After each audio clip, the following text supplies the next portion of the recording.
নমস্কার বন্ধুরা, বছর শেষ হতে কিন্তু আর মাত্র হাতে গোনা কয়েকদিন বাকি এবং তার মধ্যে শীতটাও পড়েছে অনেকটা। তাই আজকে আমরা চলে গেলাম দমদম জয়পুর খাদ্য মেলা খাইবার সেলে। তোমরা দেখতেই পাচ্ছ কত সুন্দর সুন্দর খাবারের স্টল এখানে রয়েছে।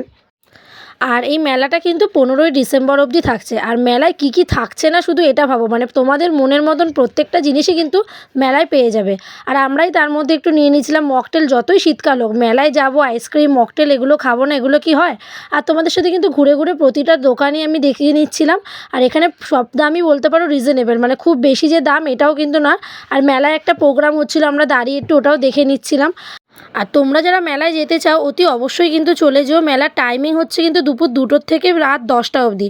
আর এর মধ্যেই কিন্তু আমাদের দেখা হয়ে গেছিলো ডিবাপির ওনার অনির্বাণ দার সাথে। আর সত্যি কথা বলতে মানুষটা এতটাই ভালো, তার থেকে কিন্তু দেখে অনেক কিছুই শেখার আছে। তার এত বড় বড় নামকরা হোটেল থাকা সত্ত্বেও সে কিন্তু এই মেলাতে নিজের কাজটুকু নিজেই করছে।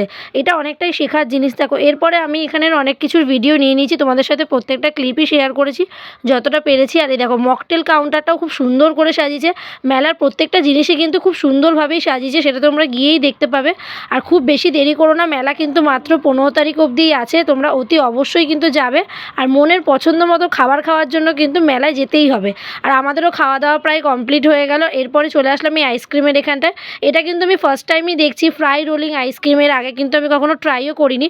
ঠান্ডা যতই পড়ুক আইসক্রিম না খেলে কেমন মনটা একটা কেমন করে না। তো দেখো আইসক্রিমটা নিয়ে নিয়েছে। আর আমার মেয়েও কিন্তু খুব ভালো একটা ফিডব্যাক দিয়েছে যে ওর আইসক্রিমটা খুব ভালো লেগেছে। আর শীতকালে মোমো খাবো না এটা তো কখনো হয় না, তাই মোমোটাও অবশ্যই টেস্ট করে নিলাম। তো মোটামুটি আমরা অনেক কিছুই খাবার খেয়ে আবার একটু মেলাটা ঘুরে দেখছি। দেখো আমাদের কিন্তু খাওয়া দাওয়া কমপ্লিট। তোমরা কবে আসছো অবশ্যই কমেন্ট করে জানিও। এছাড়াও তোমরা দেখতে পাবে যে ঘর সাজানোর যাবতীয় জিনিস, যেটা বাঁশের তৈরি হোক পিতলের তৈরি হোক, বিভিন্ন জিনিস এখানে মেলায় স্টল রয়েছে। তোমরা এগুলো কিনে তোমাদের ঘরকে মনের মতো করে সাজাতে পারো। তো আমরাও দু একটা জিনিস কিনে নিয়েছিলাম এবং বিভিন্ন শীতের সামগ্রী, প্রচুর জিনিস মেলায় ছিল যেগুলো দেখতেও কিন্তু খুব ভালো লাগছিল। এখন তোমরা দেখতে পাচ্ছ বাঁশ দিয়ে তৈরি কত সুন্দর সুন্দর জিনিস। তো তোমরা অবশ্যই মেলায় এসো। মেলা কিন্তু 15 ডিসেম্বর অবধিই চলবে। তো এখানে দেখতেই পাচ্ছ কত সুন্দর কেটলি থেকে শুরু করে বিভিন্ন শাড়ি তো এখানে সম্ভার রয়েছে। তো আমরা এখন বাড়ি যাই, তোমরা আমাদের চ্যানেলটা সাবস্ক্রাইব করো। বাই।